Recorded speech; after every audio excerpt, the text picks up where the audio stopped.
Türkiye toplumu da, aydını da, liberali de, Kürtler de, herkes soracak. Nerede kalmıştık diyecek.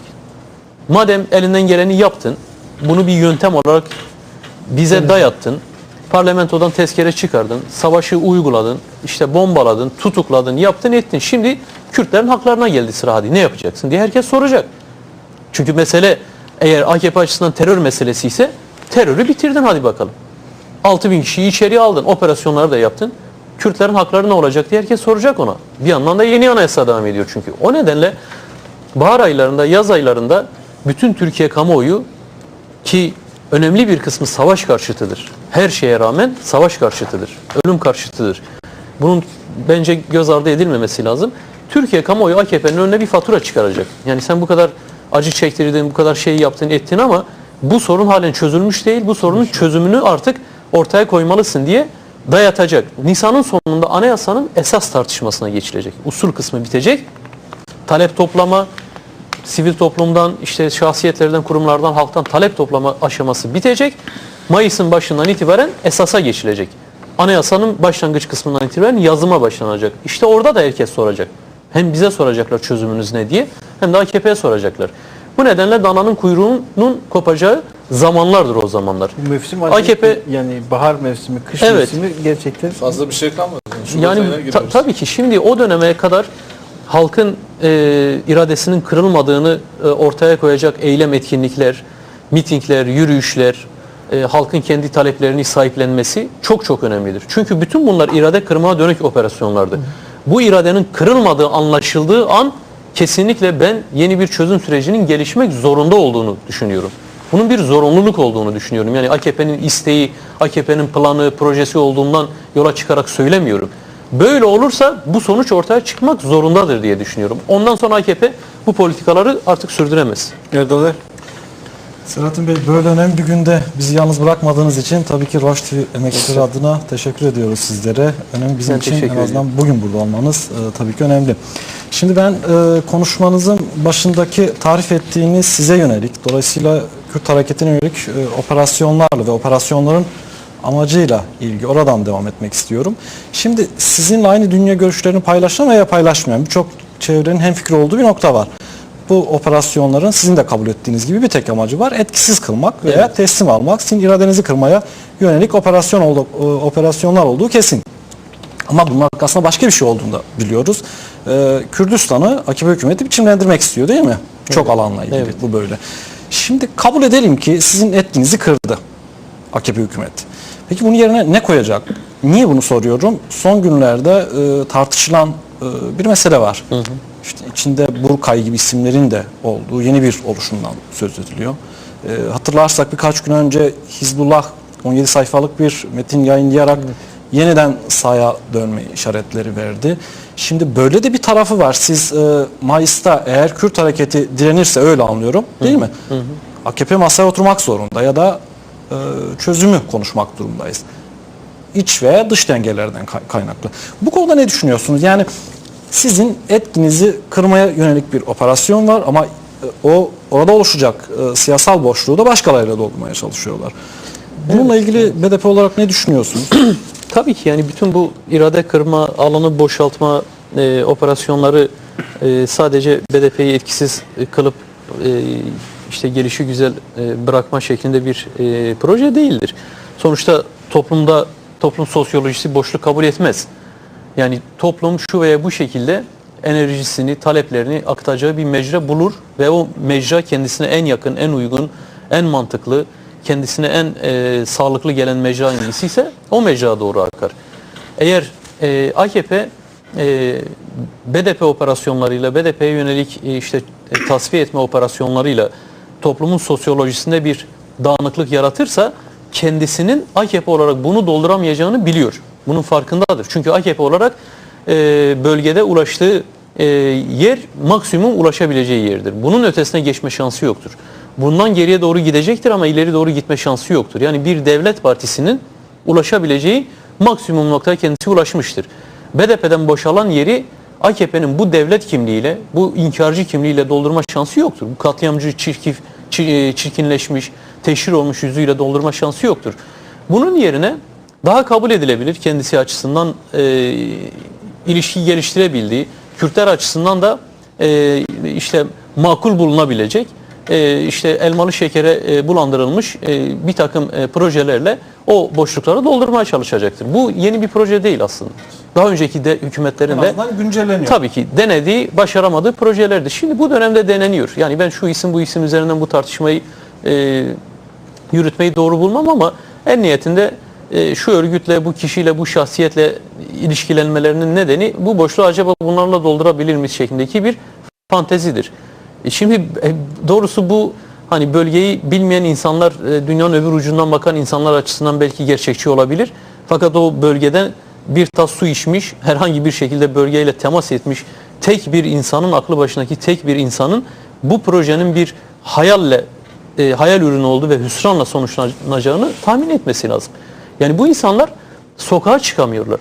Bölgede sokağa çıkamıyorlar. Yani sokağa çıkmaya yüzü olmayan, halkla tokalaşmaya, temas etmeye cesareti, yüzü olmayan, o kadar kadri kıymeti olmayan kişiler, örgütler üzerinden BDP'nin tutuklanarak boşaltı alanlara bu insanları ikame etme projesi tutmayacak bir projedir. Kaldı ki BDP bir kadro hareketi değildir. Yani il başkanlarından, ilçe başkanlarından oluşan bir parti değildir. Bir halk hareketidir. Yani 7 yaşındaki çocuk da BDP'lidir. 80 yaşındaki dede nene de BDP'lidir. BDP'yi var eden onların iradesidir zaten. Dolayısıyla biz kağıt üzerinde 3000-5000 kadrodan oluşan bir parti değiliz. Biz bir halk hareketiyiz. Bizi var eden o siyasi irade var olduğu müddetçe onun yerine başka bir halk iradesini ikame etmenin hiçbir şekilde şansı yoktur. Gözden kaçırılan kısmı budur. BDP klasik bir parti değildir. Eğer BDP'nin yerine bir şey koymak istiyorsanız o halkı komple oradan kaldırıp yerine başka bir halk koymanız gerekir.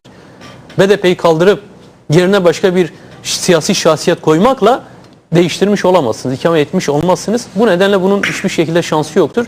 Fakat bunları önemsizleştirmemek de lazım. Yani bütün bu projeler bir kenara atılacak, yabana atılacak projeler de değildir. Bugünden yarına vazgeçecekleri projeler de değildir. Fakat halkın bütün bunları iyi anlaması, teşhir etmesi lazım. Bu kişilerin de şu kadar vicdanları varsa, tarihe karşı, halklarına karşı bu kadar sorumlulukları varsa, bu kadar kritik bir dönemde, bu kadar tarihi bir dönemde kendi halkına, ulusuna, coğrafyasına, kültürüne karşı zarar verecek bir söz, söylem, pratik içerisinde olmamaları gerekir. Yani geçmişi okusunlar. Türkiye Büyük Millet Meclisi'nde o dönem Kürdistan mebusu olarak bulunanlar ya da Lozan'a Kürtler adına gidip de Kürtlerin bütün haklarını orada teslim edip gelenlerle aralarında ne fark var? Onu bir okusunlar bakalım. Eğer 15 yıl sonra, 20 yıl, 30 yıl sonra kendileri de torunlarımız, çocuklarımız tarafından bu şekilde anılmak istemiyorlarsa, tarihin bu döneminde hiçbir şey yapmıyorlarsa sussunlar, evlerine otursunlar. Yapacakları bir şey yoksa en büyük katkıları bu olur diye düşünüyorum. Belki güncel bir soru olduğu için Ankara'da da son günlerde kulislerde konuşuluyor. Bununla bağlantılı olarak onu da almak istiyorum. Birkaç cümle de olsa. Evet. İşin size kadar geldiğini düşünüyor musunuz? Vallahi siyasi soykırım operasyonlardan söz ediyorum. evet, bize çoktan gelmiş durumda aslında. 264 tane fezleke var hakkımızda. Toplam 2700 yıl hapis cezası isteniyor. Ama bu fiilen bir tutuklamaya dönüşür mü diye soruyorsunuz. Sorunuzu öyle anlıyorum. Bunu yapabilecek çılgınlığa erişmiş durumdalar. Yani bu çılgınlığı da yapabilirler. Fakat az önce verdiğim cevap bunun için de geçerlidir. Yani BDP'yi var eden milletvekilleri değildir. Milletvekillerini var eden o halktır. Dolayısıyla o halk orada durduğu, dik durduğu, örgütlü durduğu sürece gruba yönelim, partiye yönelim, partinin tüzel kişiliğine yönelim, bizlere yönelim. Herhangi bir şekilde grubun tasfiye edilme girişimi ters tepecektir. Bunu yapabilirler. Daha önceki bir programda da ifade ettim. Yani bunu yapacak güçleri vardır. Çünkü savcısı vardır, polisi vardır, emrinde mahkemesi vardır. Bunu yapacak gücü vardır. Fakat sonuç elde edemezler, başaramazlar. Yoksa fiilen bu pratikleri gerçekleştirebilirler. Geçmişte de yaptılar. 94 sürecinde, HEP sürecinde benzer şeyleri yaptılar ama geri dönüp baktığımızda o günden bugüne kim kazandı, kim kaybetti tablo ortada. Dolayısıyla bir halk şu anda Orta Doğu'da güçlü bir siyasi irade haline gelmişse 94 darbesi demek ki boşa çıkmıştır. Eğer bugün de onu yapacaklarsa, yapma niyetleri varsa bu çılgınlığa karşı çok daha güçlü bir direnişle biz bulunduğumuz her yerde halkımızla birlikte en güçlü cevabı veririz.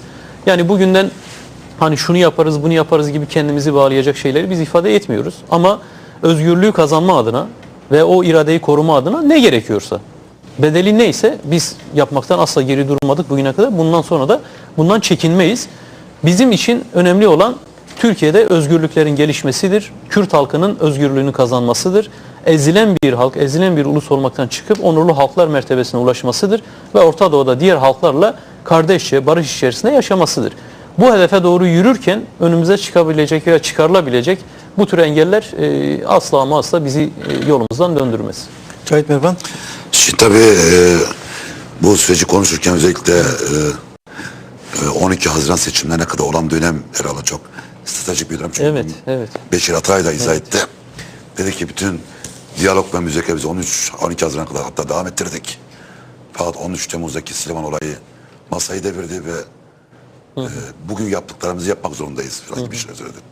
Benim sorun tabii masayı kimin devirdiğiyle alakalı değil. Sizinle alakalı yani BDP ve yani Legal Kürt Hareketi seçilmişlerin tepsi gücü artık toplumda Türkiye anayasasına hukukuna göre de artık tescillenmiş bu sürecin aktörü olan BDP'nin nerede durduğu alakalı. 12 Haziran seçimlerine kadar bir müzakere sürecinin olduğunu görüyoruz. Yani hem İmralı'da hem PKK ile çok farklı kanallardan direkt ve indirekt kanallar olduğunu görüyoruz. Siz bu müzakere sürecinin neresindesiniz? Yani BDP olarak neresindeydiniz? Eğer tekrardan diyelim ki Nisan ve Mayıs'ta hani AKP bu yanlıştan dönmeye karar verirse kişi olarak ben bunun biraz da uzun süreceğini kanısındayım. Yani deneyecekler her şeyi deneyecekleri kanısındayım.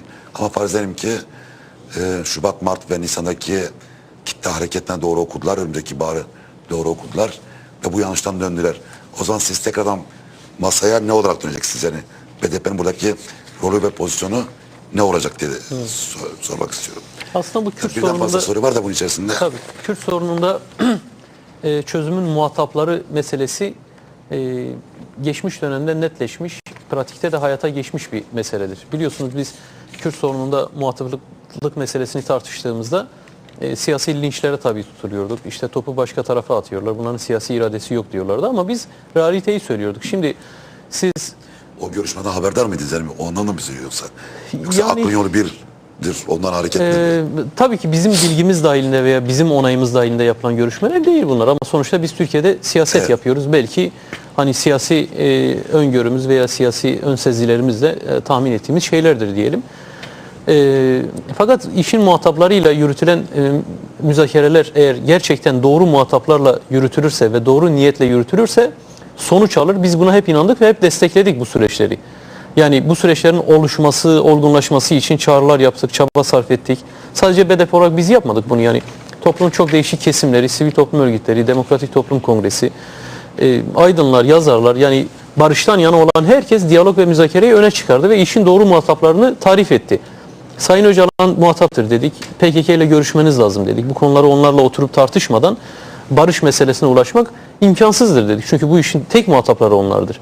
BDP'nin silah üzerinde herhangi bir karar yetkisi yok, söz yetkisi yok. Sadece bu süreçleri kolaylaştırabilir.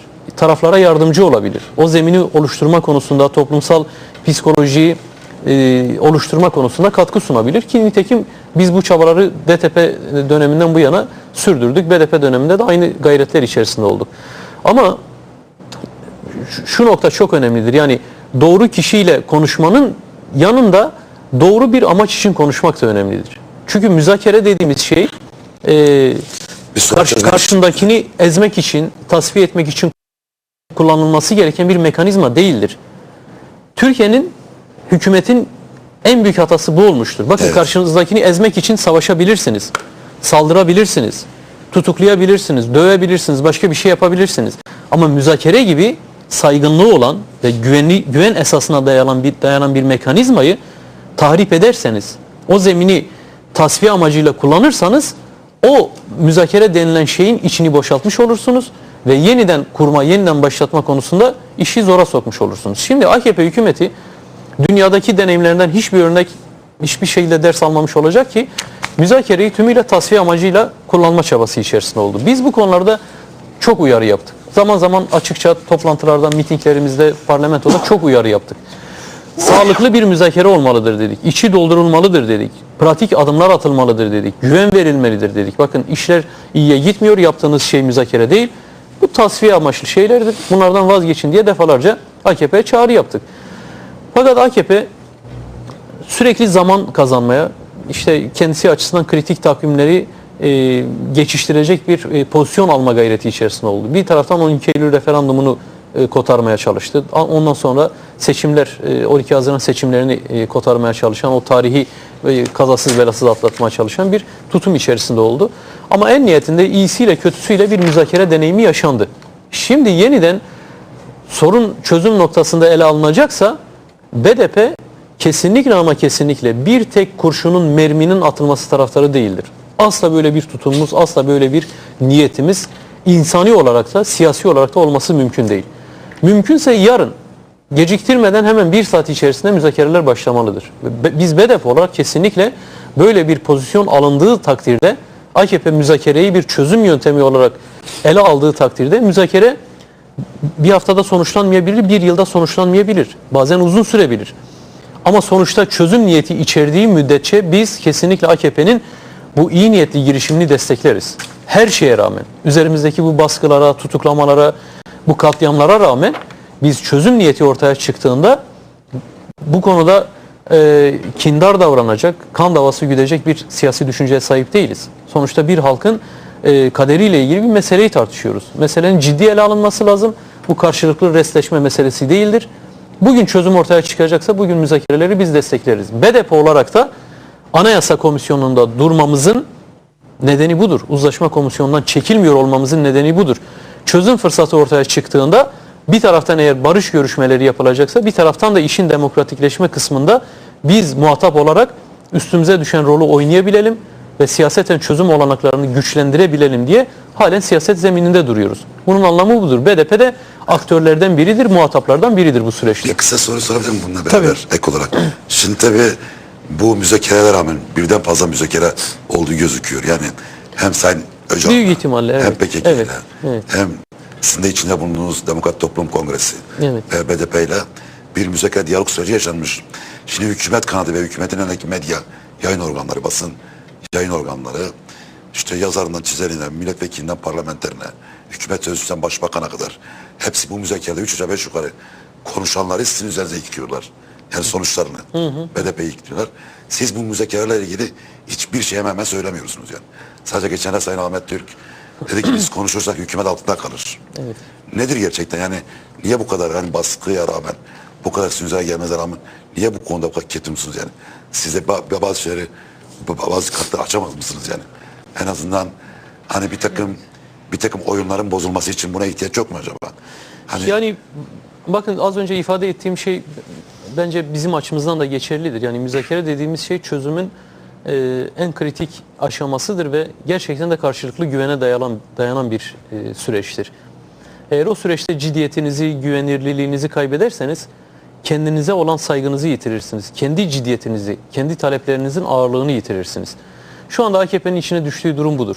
Biz meşru ve haklı talepleri olan ve meseleye ciddi yaklaşan tarafız.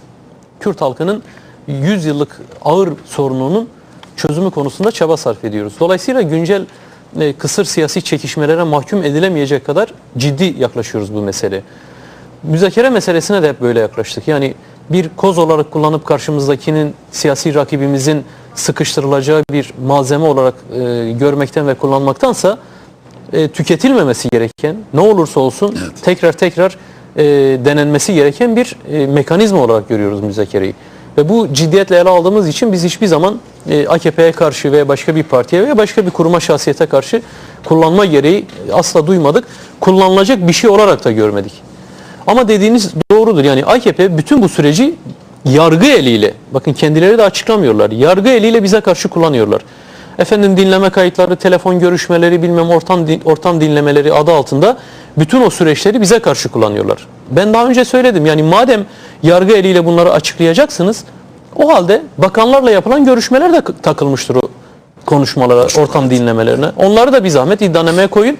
Herkes görsün, duysun. Ama bunları biz açıklamayız. Bu sürecini istiyor musunuz? Yani şüphesiz ki. Yani orada olup bitenlerle ilgili biz gayri ahlaki, gayri meşru hiçbir duruş içerisinde olmadık. Yani tümüyle yaptığımız, arkadaşlarımın yaptığı, diğer kurum temsilcilerinin, DTK'nın yaptığı bütün işler son derece meşru, ahlaki, hukuki yapılması gereken çalışmalardı, çabalardı. Ama geldiğimiz noktada eğer ortaya bir sonuç çıkmamışsa hep birlikte başarısız olmuşuzdur. Biz böyle bakıyoruz. Çünkü müzakere, konuşma dediğiniz şey karşılıklı bir iştir. Tek taraflı yürütülen bir şey değildir.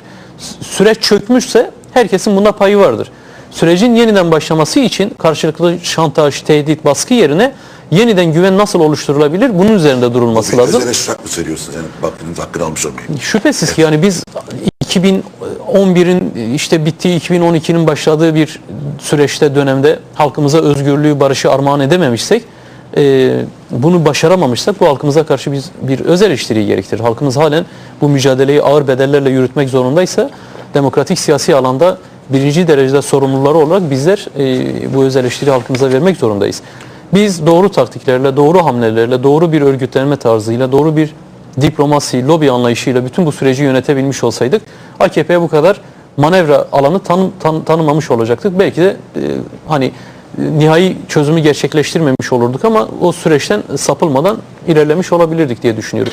Tabii ki bu bizim payımıza düşen vicdani, ahlaki sorumluluktur. Ama karşı tarafta hiçbir şekilde çözüm niyeti yoksa da bizim orada artık rolümüz sınırlıdır. Bunun da iyi görülmesi, anlaşılması lazım. Peki Sayın Demirtaş, hep izleyicilerimizde çok soru var. Meclisten çekilmek, toplu mezarlar, Evet. Hizbullah olayı, çok farklı başlıklar var. Bu KCK tutuklamalarının varacağı boyut.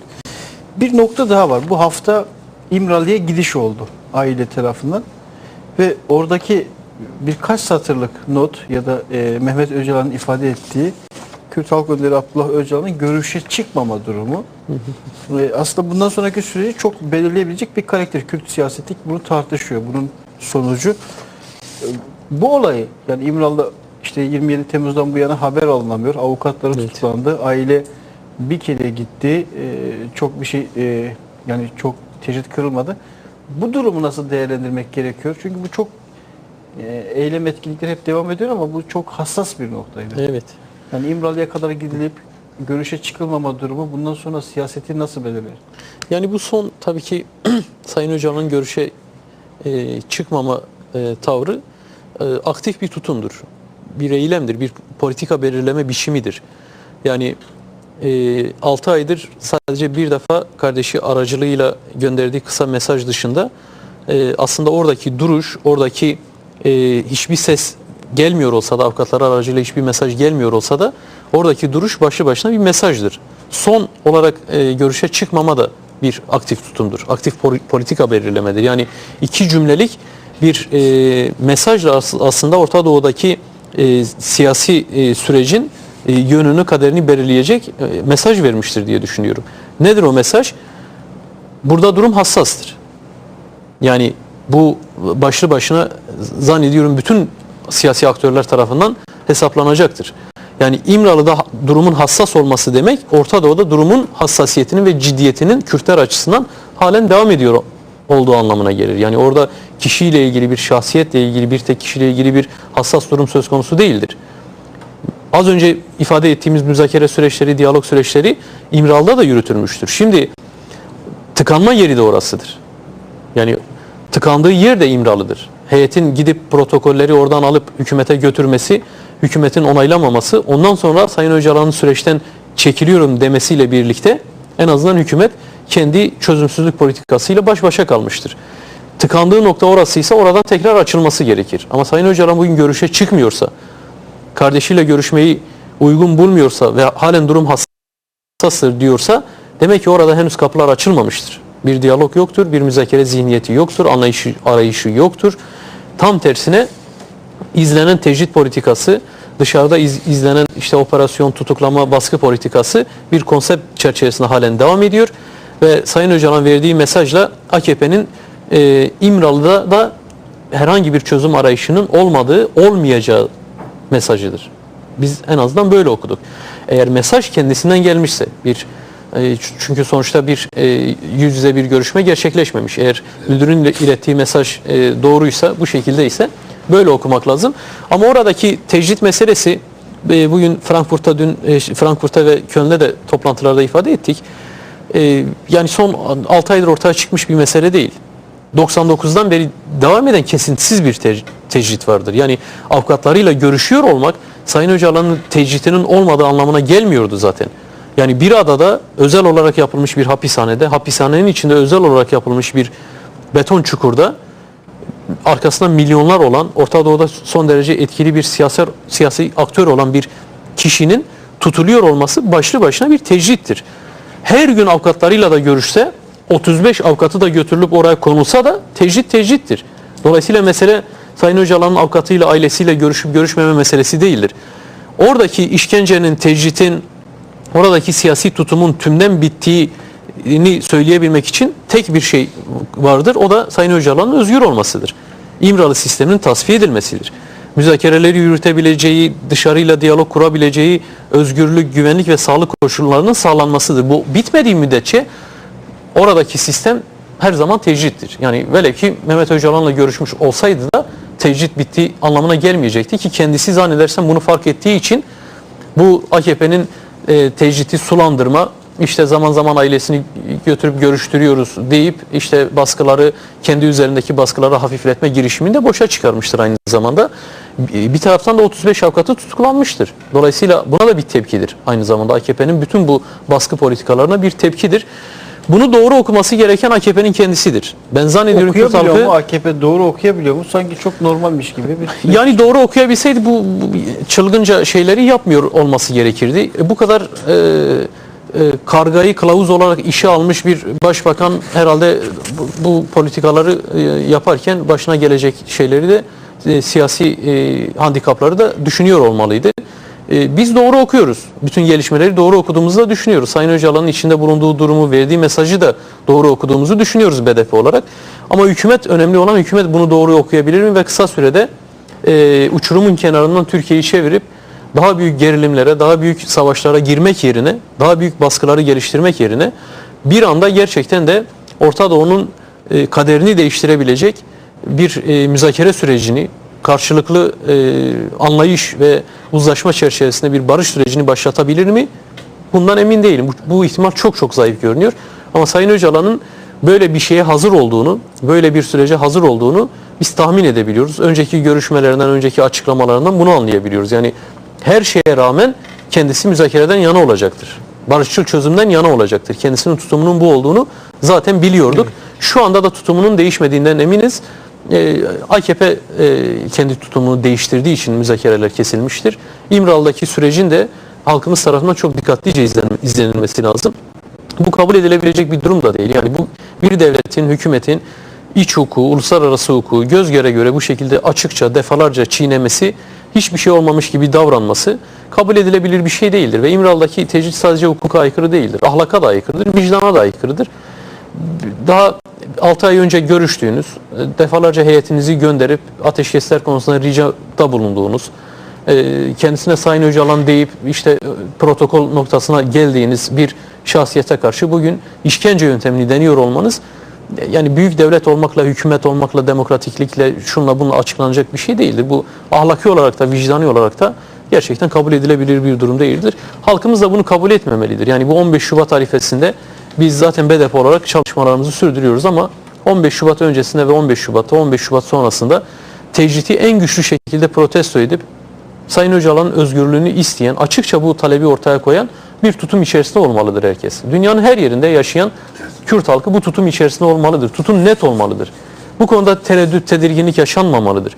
Yani bir kişinin özgürlüğünü istemek suç değildir. Gayrimeşru değildir. Hele hele bunu istemek barışa vesile olacaksa, müzakerelerin önünün açılmasına, ölümlerin durmasına vesile olacaksa bu ahlaki bir duruştur. O nedenle Sayın Öcalan'ın özgürlüğünü istemek, bu konuda özellikle kadınların başlattığı girişimi desteklemek, büyütmek hepimizin görevidir diye düşünüyoruz. Bizim bu konuda içimiz rahattır. Halk bu tecritin ne anlama geldiğini biliyor. Tecritin kırılmasının da ne anlama geldiğini çok iyi okuyabiliyor. Peki devam edelim. Yani sorular çok yoğun. Evet, sorularımız da var. Şöyle ben de diyalog ve müzakere meselesine hemen devam etmek istiyorum. Son zamanlarda Başbakan Yardımcısı Bülent Arınç'ın yaptığı açıklama var. Kürtlerin tüm haklarını vereceğiz dedi. Arkasından Beşir Atalay'ın bazı açıklamaları geldi. Bu açıklamalardan çok umutlananlar oldu. Ya Kürt meselesi yakında çözülecek diye ama Geceki Yürütme Konseyi Başkanı Murat Karayılan'ın bu konuda bir açıklaması var. hem şunu diyor, yeni anayasanın Kürt kimliğini tanıması halinde silah bırakırız diyor. Bir yandan da bu açıklamaların samimi olmadığını söylüyor. Yine aynı şekilde Hasan Cemal'in en son Cuma günü sanıyorum yazdığı bir yazı var. Bu silah, şiddet vesaire onunla ilgili olarak. Orada da açıkça şunu söylüyor ve bunu söyleyenlerin sayısı da giderek artıyor. Siz dediniz ya, soru soranlar, bu noktaya gelinmesine ilişkin soru soranların sayısı artacaktır diye. Evet. Bunların bir tanesi de Hasan Cemal son zamanlarda bu soruları soruyor. Başka bir soru soran, yani Türkiye, ileri demokrasi derken kastedilen bu muydu diye bir yazı yazıp da yazısı yayınlanmadığı için Star'dan çıkartılan bir de Mehmet Altan var. Bunları bir tarafa bırakıyorum ama bu Hasan Cemal bir yazısının bir yerinde şunu söylüyor. Barış sürecinin açılmasında en büyük sorumluluk siyasal iktidara düşer. Kuzey İrlanda'da, İspanya'da olduğu gibi açılacak demokrasi paketleri ve genişletilecek siyaset alanlarıyla şiddet marjinalize edilir ve işte PKK'de bir ateşkes ilan eder. Ondan sonra süreç başlar diyor. Ne diyorsunuz? Yani tabii ki bu sürecin yeniden başlamasının koşulları çok ağır değildir. Yerine getirilemez, karşılanamaz, makul olmayan koşullar değildir. AKP'nin yapması gereken, evet, biz baskı politikasından, işte tutuklama, operasyon politikasından vazgeçtik. Bu iş yine diyalogla çözülür deyip bütün bu siyasi operasyonları tecridi sonlandırıp tarafları müzakere masasına açık veya örtülü çağırması sürecin yeniden başlaması için yeterlidir. Ama bakın şimdi hükümet sözcülerinin yaptığı, işte biz Kürtlerin bütün haklarını vereceğiz açıklamaları, Kürtlerin tarihten gelen bütün haklarını anayasal güvenceye alacağız şeklindeki açıklamaları şu andaki reel politik durumla asla ama asla örtüşmüyor. Operasyonlar yapılırken söylüyorlar bunu tabii. Tabii ki bakın hem Ardından da operasyonlar yapılıyor, yapılıyor. hem bu siyasal irade tasfiye edilmeye çalışılıyor, hem de Kürt sorununun çözümü demek, yani Kürt halkının sorununun çözümü demek, daha doğrusu öyle diyelim. Çünkü diyor ki bir halkın haklarını tanıyacağız, dilini tanıyacağız vesaire. Bu tekçi ulus devletin tasfiye edilmesi demektir. Yeni bir devlet modeli demektir. Yeni bir idare anlayışı demektir. Yeni bir örgütlenme anlayışı demektir. Bunu yapmaya karar vermiş bir devletin, ulus devleti ve tekçi yapıyı özellikle bu kadar güçlendirmeye çalışması, bunu güçlendirmek için tedbirler alması birbiriyle tezat oluşturuyor. Başbakan diyor ki tek dil, tek millet, tek bilmem ne, tek ampulden asla vazgeçmeyiz diyor. Tekleri saydığı zaman büyük bir şevkle, heyecanla bunlar... Şimdi faşist deyin, bu şimdi tekçi ulus devlet eğer bu şekilde devam edecekse siz Kürt sorunun, Kürt halkının haklarını nasıl tanıyacaksınız? Çünkü tekçi ulus devlet yapısı Kürt halkının inkarı üzerine oluşmuştur. İkisi birbirine zıttır. İkisinin bir arada olma şansı yoktur. Yani hem Kürt halkı Türkiye'de var olacak, diliyle, kültürüyle, öz yönetimiyle, bilmem neyle var olacak, hem de tekçi ulus devlet olacak. Bunun koşulları yoktur. İkisi bir arada olamaz. Bu nasıl olabilir? Ancak Türkiye diye bir ulus devlet ayrı olur, Kürdistan diye ayrı bir devlet olur. Türk ulus devleti tekçi yapısıyla var olmaya devam eder. Ama birlikte yaşam olacaksa tekçi Türk ulus devleti tasfiye edilmek zorundadır. Onun yerine demokratik bir devlet, demokratik bir cumhuriyet inşa edilmek zorundadır. Bunu yapıyorlar mı? Hayır. Bunu yapmaya dönük bir çaba var mı? Hayır. Tümüyle o tekçiliği güçlendirecek tedbirler alıyorlar. Şimdi İçişleri Bakanı devleti anlatırken, devletin kutsallığından söz ederken ağlayacak neredeyse. Yani haşa sanki peygamberden söz ediyor. İnandığı, taptığı bir şeyden söz ediyor sanki. Devlet diyor yaşamımızın her şeyidir. Devlet bizim için candır, ciğerdir, şudur budur diyor. Şimdi devleti bu kadar kutsayan bir anlayışın, ulus devleti bu kadar tepeye çıkarmış bir anlayışın getirip Kürtlerin haklarını, halk olarak haklarını tanıma şansı var mı? Kendi siyasi mesajlarına da aykırı. Yani Aykırı. O nedenle verdikleri mesajı aykırı. O nedenle temel paradigma değişmediği müddetçe asla ama asla Kürt sorununun çözümü bizim tariflediğimiz anlamda bu haliyle mümkün değildir. Biz bu nedenle bu temel paradigmanın değişmesi için uğraşıyoruz. O sistemin değişmesi için. Bir ara sonra bir şey söyleyebilir miyim aslında? Çok kısa bu paradigma değişikliğini siz bir takım göndermeler mi yapıyorsunuz özellikle? Son meclis konuşmanızda, grup toplantınızda, dün Frankfurt'ta, bugün Köln'de, Evet. basın evinizde mesela ısrarla Kürdistan kelimesini ve kavramını hem coğrafi hem de siyasal bir özne ve nesne olarak dillendiriyorsunuz. Bunu sıklıkla yapmaya başladı. Bir tesadüf müdür yoksa bu paradigma değişikliğine yönelik sizin Evet. açık mesajlarınız mıdır? Doğru. Yani bu bir tesadüf değildir. Başta da dedim siyasette hiçbir zaman tesadüf yoktur. Hele Orta Doğu gibi bir yerde. Şimdi tekçi ulus yapısı, tekçi anlayış kırılacaksa o coğrafyada, o toplumda yaşayan bütün farklılıkların özgünlükleriyle birlikte kabul edilmesi gerekir. Bunun meşruiyetinin sağlanması gerekir. Yani eğer siz Türkiye'de her şeye Türk demeyecekseniz ve bütün kültürel öğeler olduğu gibi kabul edilecekse, ki biz buna Kürt sorunun çözümü diyoruz. Ancak bu hal gerçekleşirse Kürt sorunu çözülmüş kabul edeceğiz. O durumda yani Kürtlerin dil hakkı, eğitim hakkı, dilini kamusal alanda kullanma hakkı ve coğrafyasıyla birlikte kendini o ortak vatanda yaşama ve yaşatma hakkı güvence altına alınmalıdır. Şimdi Kürdistan ismi, Kürdistan coğrafyasının varlığı BDP'nin söylemiyle değişecek bir durum değildir. Yani siz istediğiniz kadar orada Ağrı Dağı vardır veya yoktur tartışması yürütün. Orada duruyoruz. O Ağrı Dağı'nı ilgilendirmez. Onu tartışanların ayıbıdır. Kürdistan böyle bir şeydir. Şimdi bu gerçekliği, Kürdün dilini, kültürünü, coğrafyasını, onun meşruiyetini Türkiye'de tartışamadıktan sonra varlığı Türkiye kamuoyunun içine rahatlıkla sinip, evet bizim kardeş halkımız, Kürt halkımız, yıllardır birlikte yaşadığımız, 1000 yıldır bu coğrafyada beraber ağlayıp güldüğümüz halkımızın bir de coğrafyası var noktasına gelinmediği müddetçe o halka ait bütün kültürel öğeler tıpkı Türk halkının bütün kültürel öğeleri kadar meşru, haklı kabul edilmediği müddetçe o ulus devlet yapısı, tekçi yapı tartışılabilir mi? Biz bu nedenle bütün bunların tartışılması gerektiğini düşünüyoruz. Tekçi zihniyet Türkiye açısından bir tehlikedir ve sadece Kürtler açısından değil, bakın Türkler açısından da bir tehlikedir. Yani Türk halkının da demokrasiyle, özgürlüklerle buluşmasının önündeki en büyük engel tekçi ulus devlet anlayışıdır, bu yönetim anlayışıdır. Türkiye'de Türk ırkçılığı, milliyetçiliği üzerine yaratılan rüzgarın altında her türlü sömürü, her türlü baskı rahatlıkla yürütülebilmekte, sürdürülebilmektedir. O nedenle bu tekçi anlayışın, bu tekçi zihniyetin işte asimile etme, kendine benzetme, ortadan kaldırma zihniyetinin kesinlikle terk edilmesi lazım. Bu paradigma değişmediği müddetçe de biz Kürt sorununu çözme şansına sahip olamayız. BDP bunu kabul etse bile, yani AKP'nin projesini kabul etse bile bu sadece BDP'nin kabul ettiği bir fantezi olmaktan öteye gitmez. Kürt halkı böyle bir şeyi kabul etmez. Sayın Demirtaş, ama bu tekçi zihniyetin önemli mevzilerinden, önemli kararlarından birisi de Türk ordusudur. Evet. AKP daha sonra bu politikayla uzlaşmıştır ve onu savunmaya başlamıştır. AKP'nin çıkış sürecinde bu tekçi ulus devlet yerine adami merkeziyetçi bir devlet modeli de gündeme getirilmiş, savunulmuştur. İşte siz geçenlerde Genelkurmay Başkanı'nın açıklaması üzerine... Önemli. Bülent Arınç'a soru da söylemişti. Evet. Bülent Arınç hak verici demişti. Necdet Özel bir açıklama yaptı. Türk Genelkurmay Başkanı, evet, Bakir'in de söylediği gibi bir gazeteciye demeç vermişti. Demişti ki yeni anayasada Kürtçe eğitim olmaz. Aslında yeni anayasanın sınırlarını çizmişti. Evet. Biz çok iyi biliyoruz ki Türkiye'de vesayet sistemi henüz tamamıyla geriletilmemiş, tasfiye edilmemiş, devam ediyordur. Bu çok açık ve net. Bir kez daha da hem Roboski katliamında hem Kazan Vadisi'ndeki kimyasal silah katliamında hem de anayasanın çerçevesinin çizilmesi meselesinde kendini ortaya koydu. AKP ile siyasi olarak tabii ki muhatap.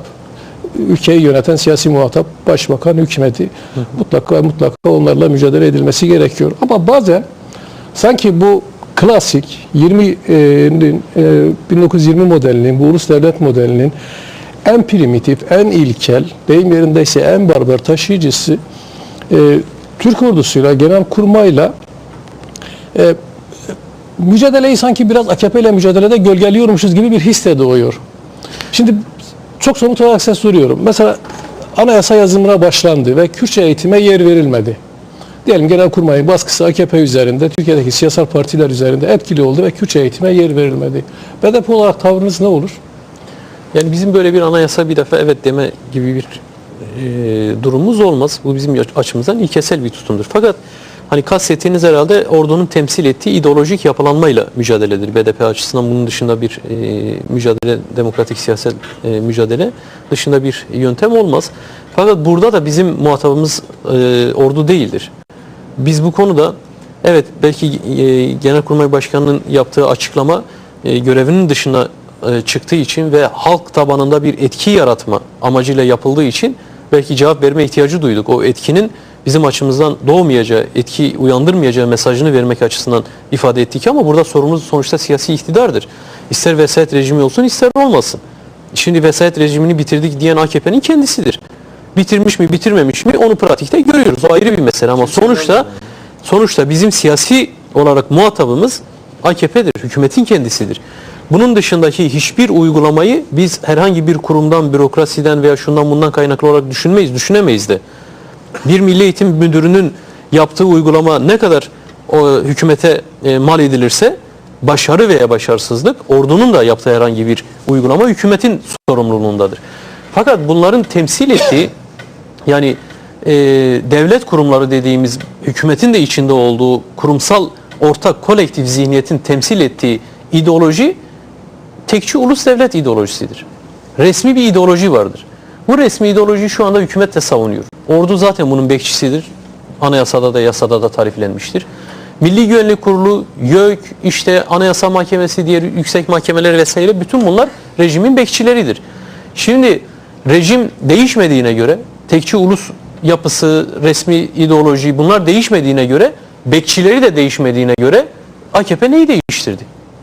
Dolayısıyla karşımızdaki bizim açımızdan yani Kürtler açısından, ezilenler açısından değişen hiçbir şey yok. Bunu biz referandumda anlatmaya çalıştık 12 Eylül referandumda. Seçimde anlatmaya çalıştık. Ve önemli ölçüde de anlaşıldı aslında tabanımız tarafından anlaşıldı ve hem boykota destek verildi hem de seçimde bizim bu düşüncelerimiz, yaklaşımlarımız önemli ölçüde destek aldı. Şimdi yeni işte liberal demokratlar bu dediğimiz şeyi okumaya başladılar, görmeye başladılar. Çünkü şöyle bir şey vardı doğrusu yani AKP bütün bu süreçler boyunca kendisini allayıp pullayıp pazarlamayı, inandırmayı başarıyordu. Bu konuda etkili oluyordu. Psikolojik savaşı yürütme konusunda başarısız bir hükümet olarak göremeyiz AKP'yi. Bu nedenle yani karşımızda tümüyle her konuda başarısız bir hükümet yoktur. Başarılı olduğu konular da vardır. Psikolojik savaş da bunlardan biridir. Bununla birlikte klasik Kemalist derin devlet yapılanmasına dayalı, kaba zor kullanan, bunun dışında hiçbir yöntem bilmeyen sistemi de AKP değiştirmeyi başarmıştır. Kadife bir eldivenle daha demokratik bir görünüm altında aynı rejimi, aynı sistemi işletebilmeyi başarmıştır. Bu AKP açısından başarıdır. Muhalifler açısından da başarısızlıktır. Sadece ben ayakta kalan Kürt hareketi vardır diyorum. Geri kalan bütün muhalefet bunu teşhir etme konusunda sınıfta kalmıştır. Ana muhalefet başta olmak üzere diğer sol güçler bu konuda yetersiz kalmıştır. O nedenle evet yani ideolojik bir mücadele gerekiyor bu konuda. Halka her şeyi doğru anlatmak gerekiyor ama bizim karşımızda parçalı duran yapılar yoktur. Yani bütün bu ordu, hükümet, YÖK, diğer kurumların hepsi tamamıyla yine resmi ideolojinin bekçileridir diye görüyoruz. Ana dilde eğitim sizin için bir kırmızı çizgi midir? Elbette ki ana dilde eğitim, zaten bakın yeni anayasa tartışması niye var? Tam da bu yüzden var. Yeni anayasada ne eksik? Biz eksiyiz. Biz olmasak zaten Türkiye'de yeni bir anayasa yapmaya gerek yok herhalde. Peki, kimse size rağmen tartışmayacak. yaparlarsa mesela referandum gibi yani size rağmen yapılırsa Yani bütün ne bu olur? tabii ki günü geldiğinde bütün bu stratejiler, taktikler aşama aşama tartışılır ama bizim açımızdan anayasanın yeni olmasının, sivil olmasının, özgürlükçü ve çözümleyici, sorunları çözen bir anayasa olmasının temel kriterleri vardır. 12 Eylül Anayasası Kürt'ü inkar eden bir anayasadır. Kimliğini inkar eden bir anayasadır. Örgütlenmesini engelleyen bir anayasadır. Kendini yönetmesini engelleyen bir anayasadır. Eğer biz yeni anayasa gerçekten de yenidir diyeceksek bütün bunların olması gerekir. Bütün bunlar yoksa yeni anayasa ortada yok demektir. Olmayan bir anayasayı 12 Eylül Anayasası'nın allandırılıp pullandırılmış halini de biz halkımıza götürüp size yeni anayasa getirdik hadi gelin beraber evet diyelim demeyeceğiz. Herhalde böyle bir tutum içerisinde olmayacağız tabii ki. Peki Erdem? Şimdi aslında anayasayla ilgili belki bir parça daha açmak gerekiyor. 12 Haziran seçimlerinden sonra 3 temel argüman tartışıldı Türkiye'de. Müzakereler meselesi tartışıldı. Evet. Silvan tartışıldı. Dolayısıyla anayasada da beklentiler oldukça fazlaydı. İşte liberal yazarlar ve hükümet çevresi daha çok topu anayasaya atıyordu. Çözüm buradadır. Parlamento işaret ediyordu. Sizler işaret ediyordu. Şimdi hukukçu kimliğiniz var aynı zamanda. İlk 3 madde değişmeyecek. Ana dille ilgili gerek Genelkurmay Başkanı, ana muhalefet partisinin lideri açıklamalarda bulunuyor. Yine hükümet çevreleri açıklamada bulunuyor. Sizin ifade ettiğiniz ana dil bizim için kırmızı çizgidir dediğiniz noktada onların da oluşmuş veya açıkladığı kırmızı çizgiler var. Anayasa ile ilgili daha önce açıklamalarınız olmuştu. Bir yol temizliğine ihtiyaç var. Baktığımızda yol temizliği yapılmıyor. Tersine bir şey yapıyor. Yani yapılıyor. Siyasi soykırım operasyonları. Kendi yollarını temizliyor. Evet, askeri operasyonlar. Aslında liste uzayıp gidiyor. Bu bir. Şimdi bu böyle devam ederse BDP süreçten çekilmeyi tartışıyor mu? İzleyicilerimizin en çok sorduğu soru meclisten Evet. çekilir mi? Tabii Özellikle belki planı iç içe var. olacak ama yani çok soru var, çok başlık var. Zamanını da ben kendi adıma en azından doğru kullanmak istiyorum. Şimdi bir diğeri de Silvan meselesi. Silvan meselesinin bir kırılma noktası olduğu söyleniyor. Öncesinde yapılan askeri operasyonlar, askerlerin esir alınması, o süreçti hatırlarsak, değil mi? Yani yaşanan yakın bir dönemden söz ediyoruz. Silvan meselesiyle BDP de suçlanıyor. Basın üzerinden suçlanıyor. Hükümet kanadı sizleri suçluyor. Dolayısıyla müzakerelerle ilgili fikrinizi söylediniz ama Silvan meselesiyle ilgili yeniden bir hatırlarsak ne dersiniz? Çünkü suçlanıyorsunuz o konuda. Evet. Ve anayasa meselesi. Biraz daha açarsak sorduğum soruya nasıl yanıt verirsiniz? Evet, anayasadan başlayalım. Şimdi biz Anayasa Uzlaşma Komisyonu'nun ortak imzaladığı protokolde kayıtsız, koşulsuz anayasa çalışmasına başladığımızı deklare ettik. 4 grup da bunu imzaladı. O protokolde ilk 3 maddenin değişmeyeceğine dair, tartışma açılmayacağına dair hiçbir uzlaşma yoktur. Biz bu koşullarda uzlaşma komisyonuna girdik. Yani hiç kimsenin başından itibaren koyduğu bir kırmızı çizgi yoktur. Biz de ana dilde eğitimi kırmızı çizgi olarak o uzlaşma protokolüne koymuş değiliz. İşin doğrusu bu. Ama ilk 3 madde değişmez, 4. madde değişmez diye bir şey de yoktur. Dolayısıyla yeni bir anayasa yapılacaksa tartışma aynen şöyle başlamıştır. Önümüze boş bir sayfa koyuyoruz. Bu boş sayfayı başlangıcından itibaren hep birlikte doldurmaya başlıyoruz. Bu çerçevede uzlaşıyorsak başlayalım denmiştir. Uzlaşılmıştır ve başlanmıştır. Yani biz 12 Eylül Anayasa kitapçığını önümüze koyup hadi bunu düzeltmeye başlayalım diye çalışmaya başlamış değiliz. Dolayısıyla önümüzde boş bir sayfa vardı. Bu boş sayfada da 1, 2, 3, 4 falan yazılı değildir. Biz yazacağız da onu. Başlangıç kısmından başlayarak 1. 2. 3. maddeyi bizler yazacağız. Eğer bu konuda eski 1, 2, 3 olduğu gibi oraya yazılmak istenirse gerisini yazmaya gerek yok zaten yeniden. Aynısını alıp tekrar oraya koyup çalışma bitirilebilir. Ama o bizim anayasamız olmaz. Bizim onayladığımız bir anayasa olmaz. Bunu süreç gösterecek tabii ki. Ne olur? Dediğim gibi Mayıs'ta işin esas kısmına geçilecek. Mayıs ayında bunları tartışmaya başlayacağız. Herkes elindeki düşünceyi, fikri, projesini, önerisini ortaya koyacak. Orada bizim de tabii ki hazırlıklarımız var. Halkı dinliyoruz. Komisyon çalışmasını yürütüyor. BDP olarak biz DTK ile birlikte, sivil toplum örgütleriyle birlikte çalışma yürütüyoruz. Bunları ortaya koyacağız. Bizim taleplerimiz bilinmeyen şeyler değil. Bunu anayasal formüle edilmiş haliyle sadece Mayıs'tan itibaren ortaya koymaya başlayacağız. Şimdi bu olmazsa, bu gerçekleşmezse sonuçta biz bir mücadele yürütüyoruz. Yani demokratik siyasal alanda işte 1990'dan bu yana hepten depten o süreçten bu yana demokratik siyasal bir mücadele yürütüyoruz. Eğer bu Mayıs ayında bu gerçekleşmedi diye biz demokratik siyaseti tümüyle tasfiye edip kendi elimizle o sahadan çekilmeyi tartışırsak yanlış yapmış oluruz. Bugünden itibaren bu tartışmayı başlatırsak kendimizi zayıflatan taraf oluruz. Yani bu tartışmayı biz çok faydalı, kendimiz açısından da verimli bir tartışma olarak görmüyoruz.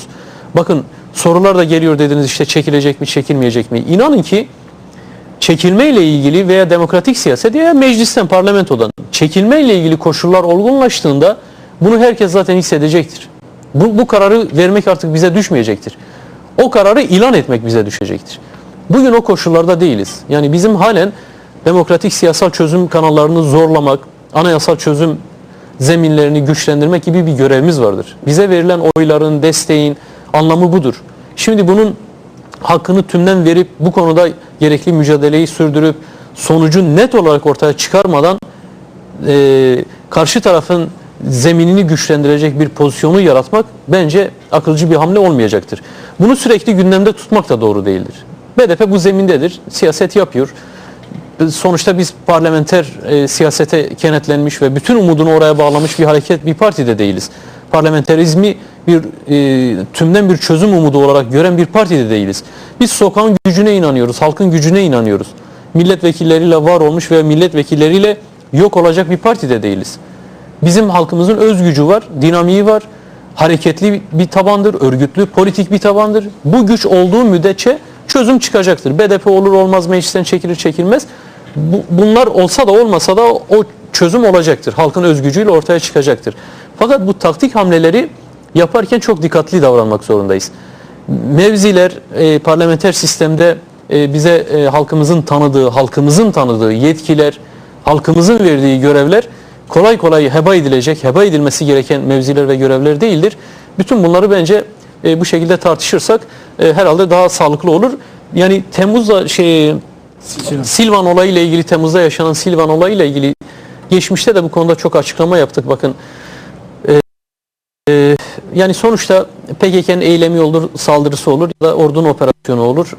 Ortaya çıkan ölümler her halükarda hepimizin insani olarak, vicdani olarak üzüldüğü, kahrolduğu şeylerdir. Yani sonuçta orada gencecik insan, asker de olsa, gerilla da olsa, polis de olsa, gencecik insanlar siyaseten çözüm bulunma şansı olmasına rağmen yaşamını yitiriyorsa bu dramatik bir durumdur.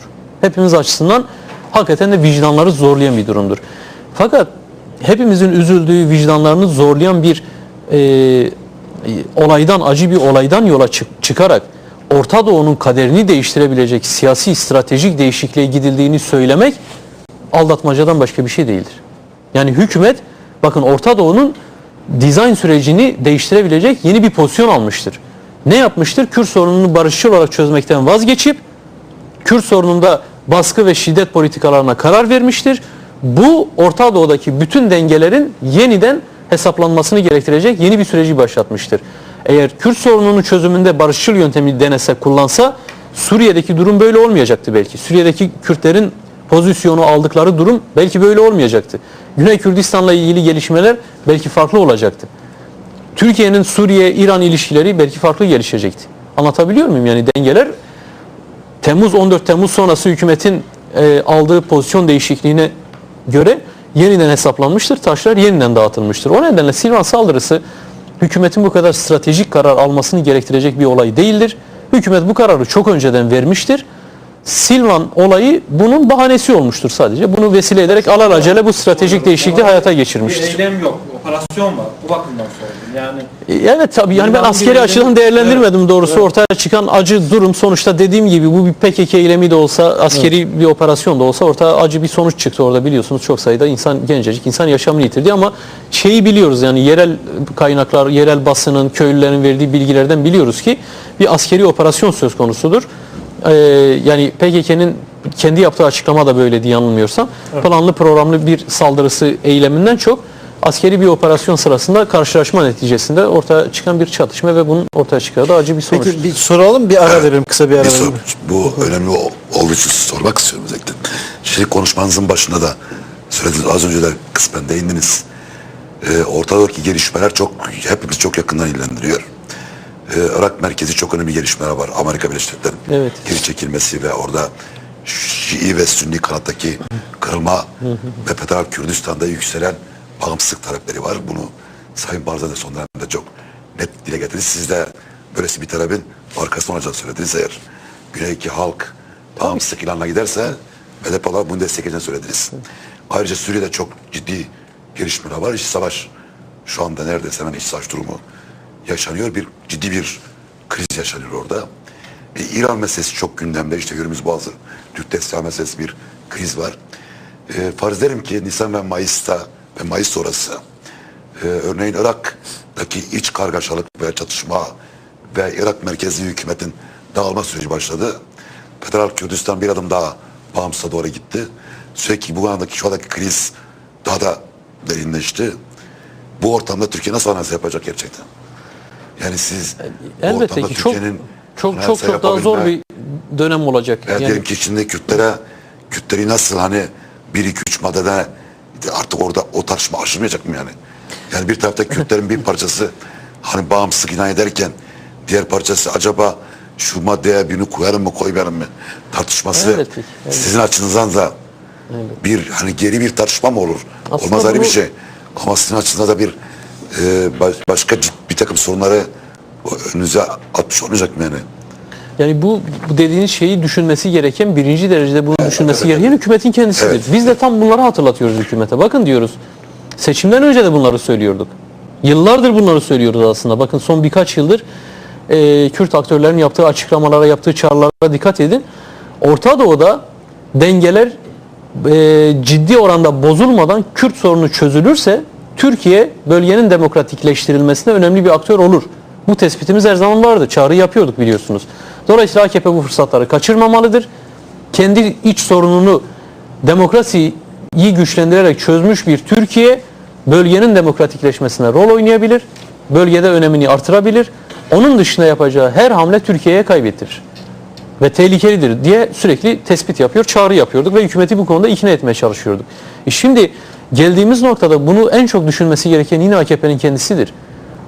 Bağdat'taki karışıklık elbette ki Irak'ın bölünmesine kadar gidebilir.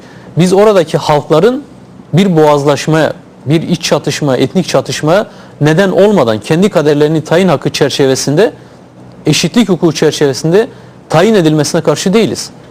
Sünniler, Şiiler, oradaki Kürtler, eğer biz gerçekten de hani bu birlikteliği sağlayamadık, daha kötü olacak durum diye bir tespit yapıp ondan sonra kendi kaderlerini farklı şekilde belirliyorlarsa herkese düşen ona saygı duymaktır. Türkiye'ye düşen de buna saygı duymak olmalıdır. Hükümete düşen buna saygı duymak olmalıdır. Ama böyle mi olacaktır? Çok emin değiliz. Çünkü Irak'taki olası bu gelişme hani doğrudan İran'ın Şiiler üzerinden yeni bir alan yaratması demektir.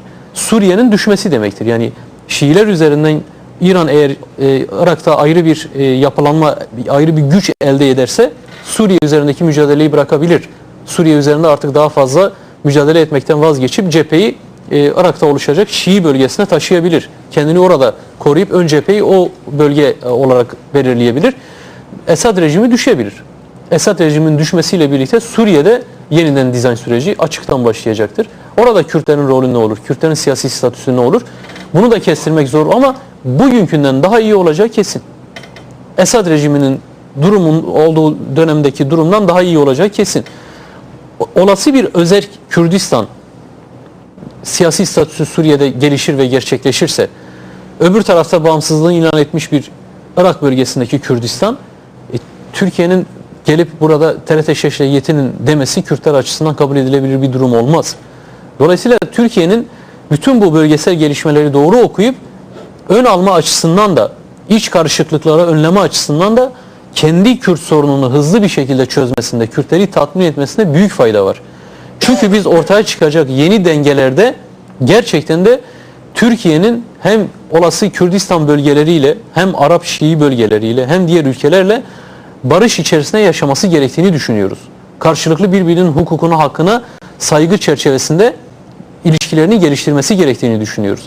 Ama şu andaki gidişat önümüzdeki yıllarda Türkiye'nin bu halklarla oluşabilecek yeni yönetimlerle sürekli bir gerilim, düşmanlık, savaş pozisyonunu geliştirebileceği ve bunun yıllara yayılabileceği kaygısı taşıyoruz. Yani içindeki Kürdistan'da hem de dıştaki Kürdistanlarla yaşamayı kendi içine artık sindirmesi gerektiği noktasında. Yani bunu açık açık tartışmalıdır. Çünkü Orta Doğu'da biz önümüzdeki 100 yılı tartışıyoruz. Önümüzdeki haftayı tartışmıyoruz. Yani bir realite, bu kadar reel gelişmeler varken Türkiye eğer meseleye ciddi yaklaşmazsa bence herkese kaybettirecek bir pozisyon almış olur.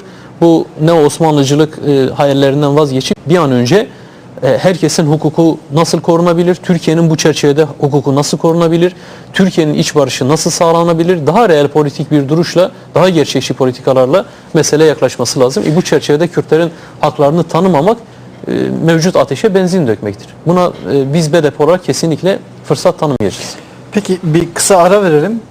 Bir şarkı dinleyelim. Bir ara verelim. Daha sonra çok sorular var. Hizbullah'la ilgili sorular var. Fethullah Gülen'le ilgili sorular var. Roboski katliamı ile ilgili Uluslararası Ceza Mahkemesi'ne gidilecek bu konuyla ilgili sorular var sizdeki. Ve Amerika Birleşik Devletleri ile ilgili, ona karşı tepkilerle ilgili sorular var.